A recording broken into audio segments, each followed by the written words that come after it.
What's the deal? Good morning. Welcome to AM Anarchy. I am James Christos. I'm Ava Bella. We're broadcasting here from 3724 Exclusive Wireless in Midtown, Kansas City. What's up, Kansas City? What's up, whole world? Glad y'all tuning in. For those that you are, hope you caught up on the past few episodes we've done. We want to thank again our sponsor, Exclusive Wireless, for having us here, hosting us, giving us this beautiful backdrop of the city on a beautiful Kansas City day, which is rare during this time of year because who knows how it can go. But we thank them for that. Make sure you come down here to Exclusive Wireless, get all your wireless needs met. They got the dope cell phones, Moto G's hot right now. Make sure you come get that. My man Tariq got some specials down here. Make sure you tell him AM Anarchy sent you so you can get that player price. Accessories, headphones, cases, all that. We got it here. Boost Mobile, Exclusive Wireless, 3724 Broadway, Kansas City, Missouri. What's the deal? So, I guess we'll just get right into it. Last week, we said that our topic that we were going to tackle was hip-hop failing Black America. It's been kind of on everyone's lips since Macklemore won.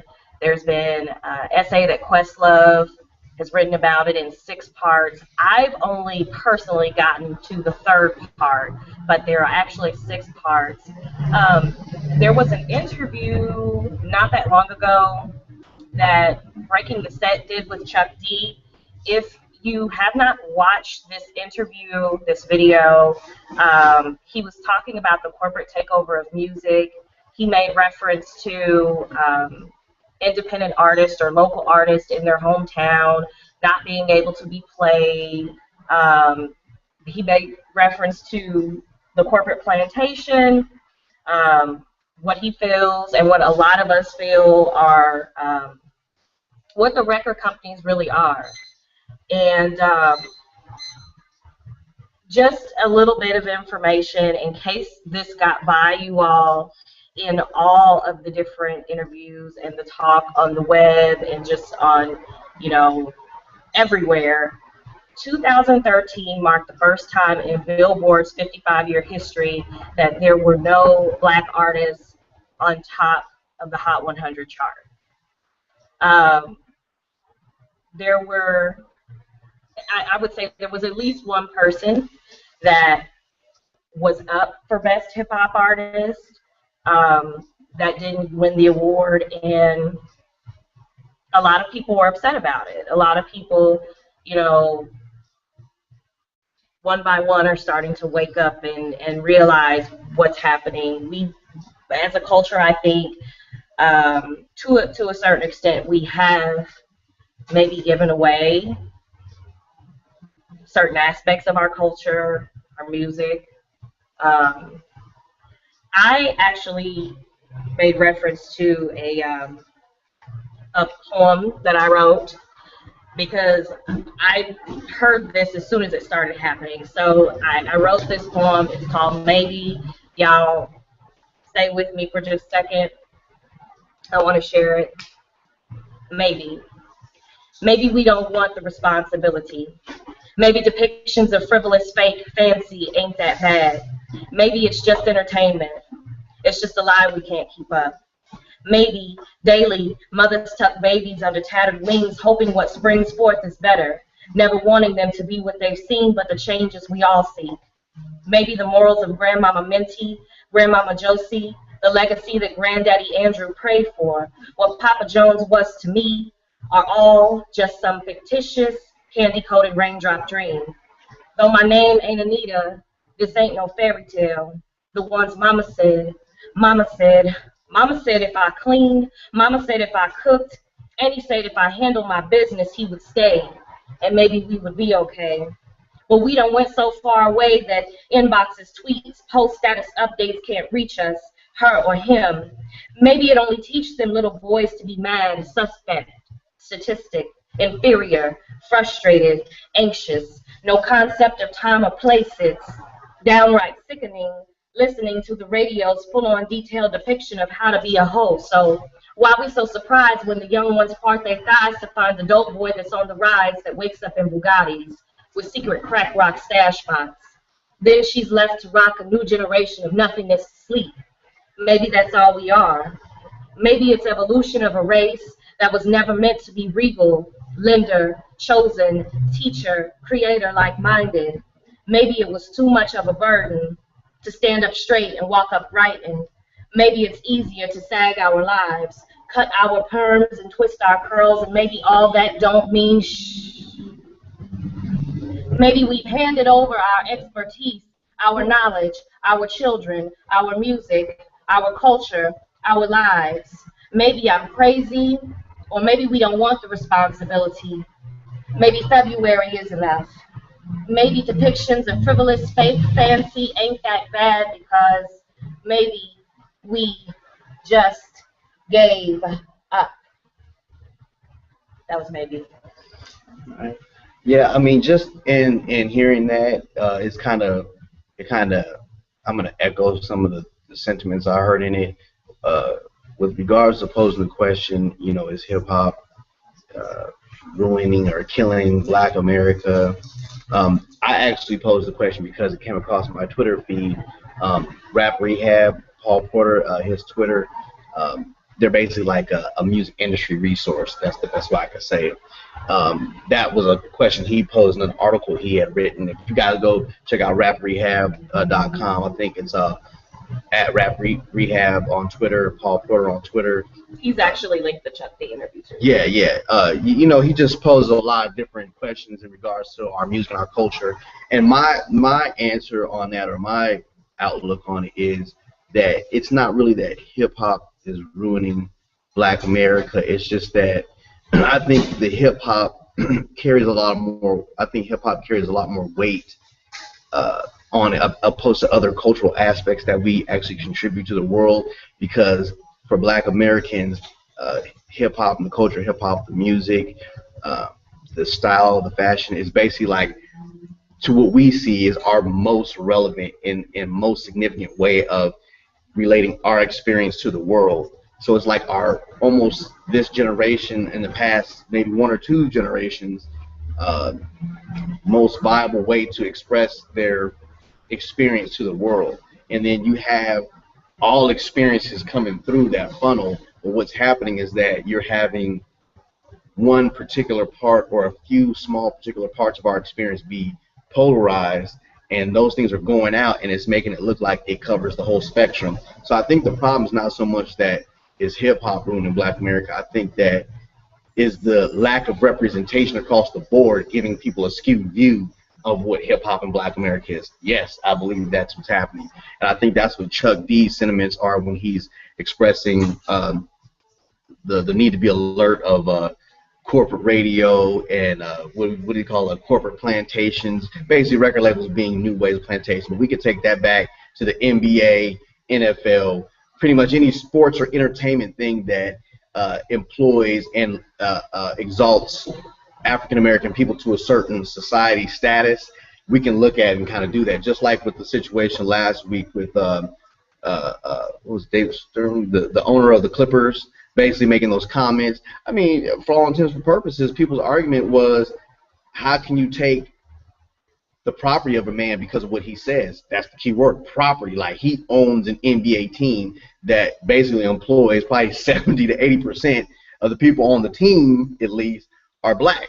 So they're property, pretty much. I mean, however you want to look at it. So with all those things kind of being put into our culture, and hip hop being the primary expression vehicle, verbally, artistically, a lot is put onto that. So when somebody like a Macklemore wins Best Rap Album or Best Rap Song of the Year, and there are no Black artists that even chart #1 the whole year, then it basically speaks back to us, not just hip hop, but Black people. Like, where are we willing to say, hey, we need to have a certain amount of ownership in this before we let other people do what they want with it, so we can make sure we don't get Little Richard, Chuck Berry, whatever you want to call it, any star pre-1965 that basically just was getting ran through for their business and taken for their culture. And you got people like the Beatles or the Rolling Stones taking Muddy Waters music, making it their own, making the big hits. You got Pat Boone, people like that taking Little Richard stuff. So it's been going on. So it's not just hip hop. It's just what we as a black people allow people to take our creations, make them their own, which is cool, but we don't respect the control and influence that we should maintain. It's like any other business, or you go into somebody's house, hey, you're welcome to come here, you're welcome to stay, you're like family, but if your name is on the title, it's your house. You know what I mean? It's your house. Doesn't mean that you might not sell it to somebody down the line. Other people may move into it. You may rent it out, but it was your house at first. Unless you're willing to totally just sell it off to somebody, then you have to understand there's a certain amount of responsibility and control that you have to take over. And that's just not with hip-hop. That's with black folks in general. So but that's my outlook on it. I think that that's what we're doing. I think that we're selling off everything. Everything is for sale. Right. Yeah, I mean, the most common phrase is that people use to justify, especially in the hip-hop world, is, but I'm getting money. But he's getting money. You know, I mean, you know, so what if the dollar becomes irrelevant? Then what?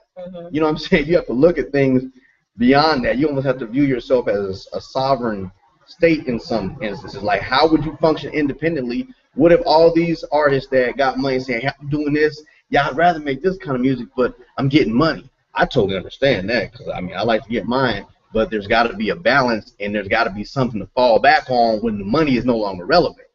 Like, you got people like Jay-Z who, the higher you go up in the ranks, you'll notice that very wealthy people will say things like, oh, I don't even spend money. It becomes a non-factor to them, because the money is like a level in between these people here and the truly exalted people, or people that are even able to get around that mentally or spiritually without the money. It's just like a barrier. So those people that you find that are really wealthy, you'll never probably hear Jay-Z say, oh, yeah, I just did something to get paid. Like, at this point where he's at, he really has to think about what he's doing, who he's being involved with, his social responsibility, because now his brand and his movement has gone beyond just that dude on the corner hustling, trying to make money. He's a corporation, and anybody that's a corporation understands that most corporations, even though they say they operate on a bottom line dollar principle, they operate on a concept. And if their concept is not embraced, the bottom line gets erased. Just like Walmart. Walmart has a concept for being inexpensive. You can get everything you want when you get there. There's pretty much nothing you can't find. If you were to take away that concept from Walmart, there would be no money made at Walmart. So, and that's what we got to kind of understand as artists and business people in this business of hip hop, is we have a social and cultural responsibility to, yeah, get the money so we can support the generations coming after us, but what's more important to support them with is the legacy that we live. So we have to stop, like you said, just giving stuff away just because I mean, that's so sick to me. When people text me, they'll say, well, I'm trying to do business with you A, B, and C type of way. And I'll say, oh, well, I really don't agree with that. And they'll say, well, it's cool, it's just business. It's never just business when you're involved in it to the degree that we are. It's never just business. You're dealing with human beings. That's like me just walking up saying, hey, man, I want your house. And I just shoot you on the front steps and say, I wanted the house. It was just my way of getting it. I mean, you know what I'm saying? That's kind of extreme, but that's basically what you're saying. Like, if you cut out the middle parts between the business and social responsibility, you got a lot of stuff that happens that can really tear up a generation, and what's been kind of contributing to that. That's my outlook on it. Another thing that Chuck D mentioned in that interview, and I'm going to link this so that you all can watch for yourselves and read the article that Rap Rehab did in addition to it. But he just posed the question, what are we going to do about stopping hip-hop from becoming the new COINTELPRO? If you go, spell it however you want, you will be able to bring up what COINTELPRO was. And I don't want to delve too much into like theories of conspiracy, because it all comes back to us. It all comes back to what we are doing as the village, what we're doing as just a whole community. Um, it comes back to us, like to be the people, one of the main groups of people, I would say, because there was mainly like two that like built a country. Like there's a lack of responsibility, a lack of commitment. There's just, I guess the word is desensitized. Like Yeah. people, Well, people are assimilating. They feel comfortable. It's like the word you always use, like comfortable. We have been freed from slavery. We have been emancipated. We have been given equal rights, apparently. As it seems. I think that was Jim Crow, so all that's been eliminated, quote unquote, eliminated. And we feel like we can just act as a people that don't have that history, which if you, and I'm gonna get real kind of sensitive here, and some people may look at me a kind of way, but I only speak from experience because I have lived and dwelled and broke bread with a lot of Jewish people and my friends. One thing that my stepmother taught me, she's Jewish, my dad's ex-wife, um, all that the Jews have been through, they never forget what they've been through. Now, I mean, biblically, we can go back to that. There's, according, if you're a Christian, you can see, well, maybe, certain areas where they were disobedient to God and backslid or whatever, but they never forget the atrocities that take place. And that makes them mentally function a certain way. They always function as if any given day, somebody can come try to wipe us off the earth. Like that's how a lot of Jewish people think, and I would say especially my people over in Israel. And that's not saying anything against Palestinians or anything like that, because there's a certain outlook they have. Palestinians look, hey, any given moment, they can come over here and with these tanks and bombers and just wipe us out. So these people function in a very absolute way. They know what their history is. They know what they've been through. They know what can happen. Like, and black people have almost totally forgotten that. Like, it just can't, like, you just think in your mind it can't happen. Like, and at the end of the day, you're dealing with a globe of human beings that are likely to do anything. And it's like people want to maintain control. If you don't, if you are out here thinking that nobody wants to control you, or the powers that be don't want to control you, you are sadly mistaken. How do you think they keep the machine going? If they can't control you, if they can't control people, then everybody's everywhere. It's anarchy. Shout out to myself. But you have to be able to control people. If you go to the American education system, there are standardized tests that they have and give kids. Now, you could argue and say black kids and white kids, depending on where they're raised in the city or suburbs or rural or whatever, may have a different outlook on things. So how can you have a standardized test unless you're just dealing with straight mathematics? That's it. Mathematics and science. That's the only thing you can say should be standardized, because 1 + 1 = 2 it's universal law that we've all agreed on. But so that's a way of controlling.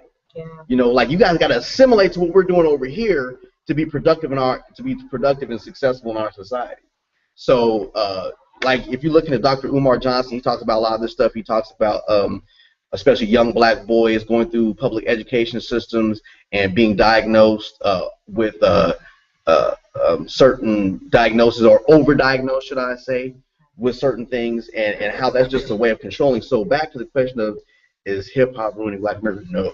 We as a people, as a culture, we did it. Are kind of delusional. We're in a delusional state, you know what I mean? And because we're drunk off of the freedom we've had, and we feel like, but if you look at the progress we've made for what we've put in on this country, there's a very small portion of population of us who have kind of met those standards. So yeah, I mean, it's a control thing, man. And if hip hop is the big heavy thing right now, let's figure out a way to control that, so we can pump out this. When we were at the DJs United thing, that's all the DJs, programmers, everybody was telling us, like, hey, the reason why we play these songs over and over again is because this is the formula that's going through the funnel. And for them to make the money that they want to make, meaning record labels, whatever powers that be, they have to push a certain type of music. Because if they have 10 people with a Drake, Migo, Chief Keef type of sound, and they have 10 acts to follow that, and they try to throw in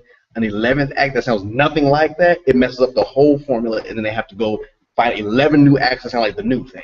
It just takes too much. So to control it, they program, play the same thing so they can slide the next person in that sounds just like that other person, but they know it's gonna sell. So that's what's really going on, man. We just need to take responsibility for our input into the whole thing. Just, recognize these key words like program. Like, we are programmed. That's all I'm gonna say. I mean, I'm not gonna say that I'm not guilty of watching the programming, listening to the programming. I try as much as possible not to listen to radio because I know what's on there. I know that there's going to be 10 songs that sound like one continuous song. That's basically what he just said. All the people that he basically named, they sound exactly the same. But, there's a lot of indie artists that are getting caught up in making music that sounds like that. But the thing, like I said a few weeks ago, if you're already hearing it, then that was kind of last year. We need to go on to the next thing. And don't be afraid to go on to the next thing. Because there's programming and then there's reprogramming. There's commitment and there's comfort. Like, are you so comfortable that you're not willing to be committed to anything? Like, when you spoke about all those groups of people, there's just a certain level of commitment that you have to have that you're not going to be okay. I mean, dig this, like you said, there's a certain level of commitment that those people have, like particularly, like, watch this, like with Jewish people in particular, or there's a lot of Jewish people that work in the industry that have been working here for decades behind the scenes, good business people, and that's been a lot of their contribution. But check this out. You can listen to a song on the radio. I guarantee, I'm trying to think of a song I can tell you to look up. You can listen to a song on the radio, and depending on what time of day it is, you may hear bitch, hoe, not so much nigga, but some, you might hear a version of it that has the word nigga in it. But let a rapper say something like, I'm trying to get rich as a Jew. That Jew part will be cut out. You will never hear that on the radio. I guarantee, like, I don't know what Jay-Z song it was. It was some song. I forgot what it was. Like, I was like, what is that blank spot that's in that song right there? They did it to Michael Jackson. All I want to say is that they don't really care about us. That song, and he mentioned the struggle. Right. But they still cut it out. They cut that out because the powers that be are like this. We don't want y'all bringing us no attention that's going to get us looked at or bring up Holocaust, Palestinian-Israeli war. We don't want nobody looking at us negatively. We back here doing our business. Don't put our name in it. That's the kind of control they have because they understand the consequences of people saying, what do you mean I'm about to get rich as a Jew? Why would somebody say, let me look back into that? What does that mean? Oh, well, this is the history. This is how they've done. Oh, I see. They don't want that attention. But look at us. As black people, we'll say, yeah, fuck bitches and get money. You want to keep pushing that on people, like, that's cool. Don't blank that out. Like, keep that. That's what you want to portray, and people laugh at you, man. Like, they're laughing at you right now, I guarantee. Now, I say that to say this. In the club, whatever, man, hey, certain music I want to hear. I do not want to hear no extra conscious stuff in the club. But what I do understand is, as a diverse people, there's a balance that's necessary. It's just absolutely necessary. Like, I let my kids listen to gospel music, Christian music. I let them listen to commercial radio as long as I'm there kind of monitoring it. I let them listen to some of the rap I listen to because I want them to understand how diverse we are. Everybody ain't clean. Everybody don't sing about the Lord. Like there are people out there that have lived a certain life. So you got to understand all that. But the powers that be, that corporate structure is like, we got to control this. If we show all aspects, then we're going to be in trouble because we're going to have to explain why the person can't do this when it's more natural for them to do that. It's more natural for them to carry themselves as a king or a queen or have a certain air. We need them to kind of feel like they're struggling still.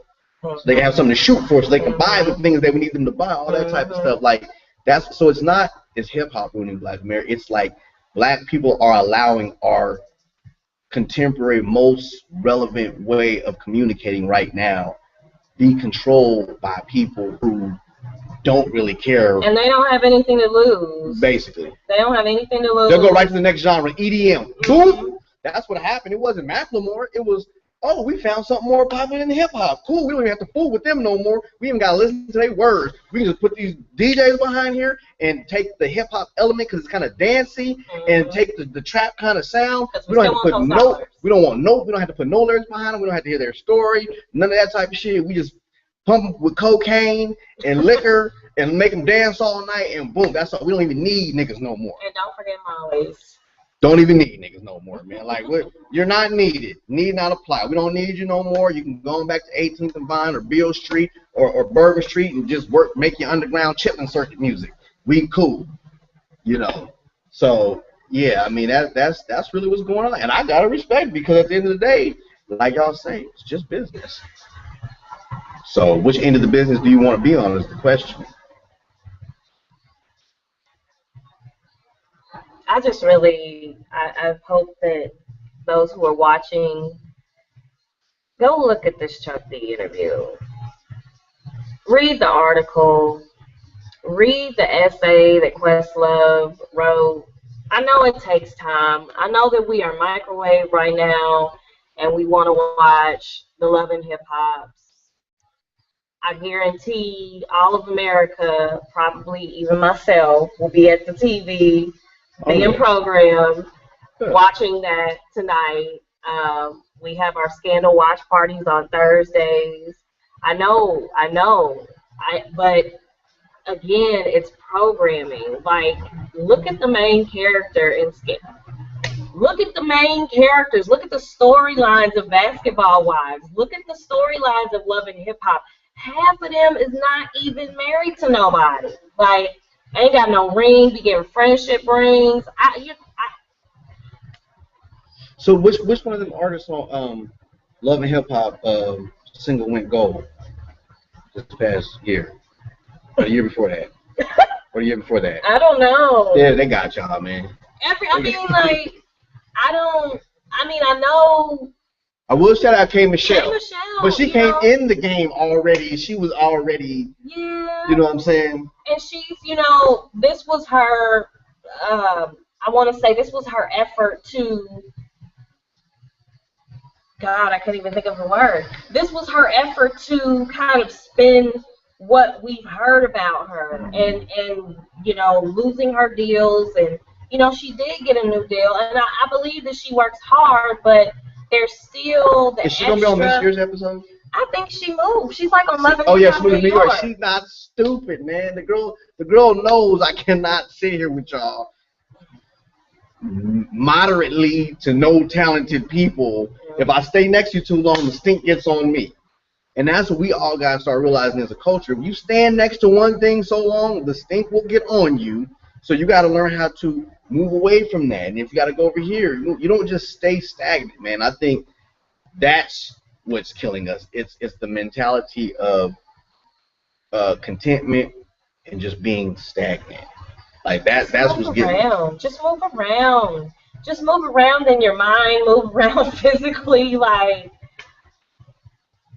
I don't know. I don't know what else to say, but just like move around, read, like download the Kindle app to your phone. Like, get it on your Moto G, which they got here at Exclusive Wireless 3724 Broadway, Kansas City, Missouri. With that, we're going to go ahead and sign out because we got to get to moving around ourselves. We got a re-release of Ava Bella, Lady Gun. It's a deluxe version. It's like a little promo type thing. It's got 2 new songs on it. We'll be hitting up around the town. We got physical copies, actually. We got some of Pharaoh Seeking the Crown, some physical copies. Catch us at Czar Bar next Monday. We had a special request to come out and perform for my man Worm and Fountain City Music Showcase. So we'll be out there doing our thing, Miss Ava Bella and myself. We got a lot coming up. You know, what do you? I'm gonna see if I can get these CDs. He gonna get the CDs real quick so he can show them. Like I said, just little promo versions of them, just something to say what's up to y'all and thanks for supporting us, and or thanks for at least giving us the idea that you're supporting us to make us want to press a piece at least bit. And if you catch me at a show or something, I will sell these mugs too. You know what I'm saying? I'm always down for the contribution. You know what I'm saying? We will not turn down anything. And I got a swiper on my phone. You see what I'm saying? I got a swiper on my Moto G where I can swipe your cord and put it on my PayPal. But you know what I'm saying? It's just like a little $2 if we do it. It's just $2. You know what I'm saying? Spend 2 with me. Spend 2 with me. That's all I'm saying. 8 quarters. You know what I'm saying?